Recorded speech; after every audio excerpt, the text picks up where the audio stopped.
So it's Felipe Reyes and Santos Martinez. And we connect with them. Also around was George Vargas, but he was younger and an undergrad at that point. And Zaragoza Vargas, who I feel was like a graduate student, and I'm not sure, he must have been at the beginning of his graduate studies at that point. And now we're moving, like at this point, we're already formulating the Raza Art and Media Collective. It's kind of, but before that, Jesse and Julio were working on this film, which was a recruitment film for the Chicano Advocate's Office. And at that point, Lino Mendiola was the advocate. And I felt comfortable enough in that environment that that's when I started speaking up. And one of the women who, so we're talking a span of some years there, was Liz. Like she was older than us, and she was based Liz Salas, Isabel Salas. She had already been in Detroit working in the schools, and she's working on a graduate program, probably in education. And then San Juanita, there was a nun, Sister Juanita, who also was part of that. And they're important because they were the more feminist members of this group, because as I'm talking, it's me. Juana and Jesse had gotten married, but Juana wasn't at school at that point. She goes back to school when she's up here in Lansing, so Jesse is still down in Ann Arbor. So there's accumulation of people, and let me see, where I did connect with Juana was in teatro. So teatro and the Raza Art and Media Collective are somewhat overlap but separate, because in teatro you have, and it's Teatro Estudiantil, and we were organized as a student organization, and I didn't organize this one. I've done many others. This one was Marta and I said her name, Lidia Ortiz. Marta Lagos? No, Marta and Lidia Ortiz, sisters. From this is the Ann Arbor world. And they were really the force behind the teatro. And Laura Para, who is based in Adrian and ends up being cousins. So from Adrian, which is this amazing little accumulation, like there was something they were drinking in the water there, because there's Laura Parra, George Vargas, Zaragoza Vargas, Martin Moreno, Jesus Solis, who's now in Grand Rapids. But all of these from this little town, which ends up being a neighborhood, Sunnyside, of really brilliant minds that have come out of there. And Laura was in the teatro, and she was a poet, and with a lot of flair to her. And Lidia and Marta took their teatro very seriously, and they had to corral the rest of us into behaving ourselves. Roberto Flores was also part of our teatro group, and he was a photographer, although he also danced, and so he crossed between the Raza Art and Media Collective and the teatro. I wanted to ask you about that title, because the media part of it is really about photography. It's a way of bringing photography, but is there also videography or film? Yeah, because remember they had Jesse and Julio was a film major at the U of M School of Art, and Jesse became more the interviewer, whereas Julio was the filmmaker. And Julio studied with a Puerto Rican professor at the School of Art, who was into advertising and film, and so he encouraged. He was like a mentor. Julio's BFA was from U of M, so he encouraged kind of although photography was his primary media, as much as you could do film at that time, he was doing it through the College of Art.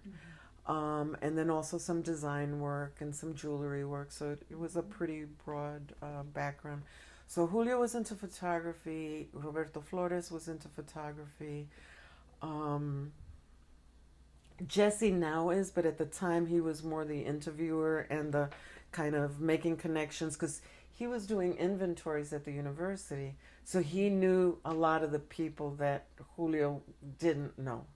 So when they did this recruitment film, Jesse knew who all of the faculty and staff were, and those types of people.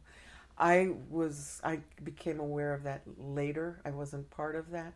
Became aware of it because there was a disagreement with who owned the film, and money was raised by the office, but the two students working on it never got the money for the materials. And film is expensive.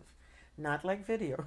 Film is very expensive, and you have to process it, and there's a time frame and all of that. So there was also another person, Michael J. Garcia, who was part of it, and he was from the College of Education. So this is Raza Art and Media Collective. And so the original organizing minds behind it were me and Jesse and Zaragoza and Michael J. Garcia in the original. And Julio.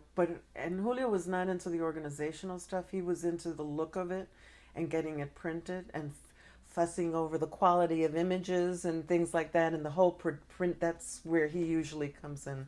The politics of things kind of didn't interest him. He went, by the way, to Western International High School. That's where he got his roots, and was probably dyslexic, but was never diagnosed as that. So how he made his way through school, having great difficulty writing and spelling, was through his photography. He compensated through photography. So Jesse would help him with his history of art assignments when he was at the School of Art.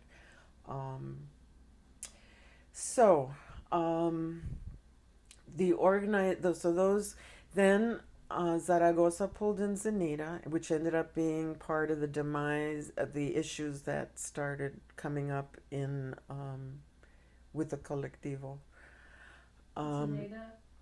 Zenita Cosiba Vargas, George's wife. Zaragoza's wife, I'm sorry. So she is of Polish ancestry, I think. But they were married at that point. And she was very much into the Chicano Latino culture from a historical kind of. I think she ended up later in life getting doing her dissertation on not culture clash, ASCO. Oh. Okay. So we organized as a student organization. Again, so both the folklorico, the dance troupe, and the colectivo were organized. We learned how to do that, and that had its benefits. And we went immediately into publication mode, and I think it's because our thinking was that there was so little. The only thing that we could get our hands on at the time about Latino art, Chicano art, was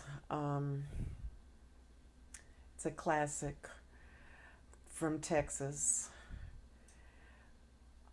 The cover is kind of light turquoise, like a light greenish with and the reason that was an issue was because, remember, we had those two grad students at the art school, and they did not feel they had been treated fairly by that one book that was out about Chicano artists.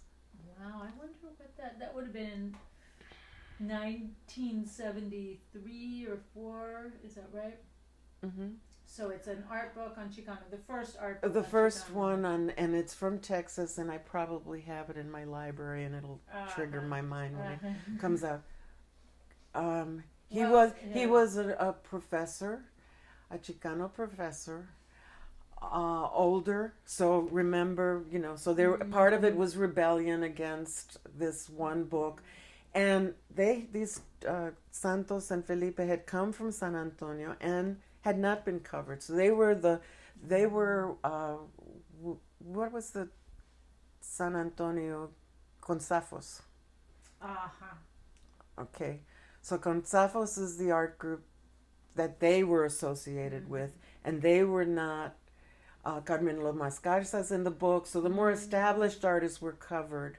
I'm trying. It's kind of my brain is trying to churn out the name of this book,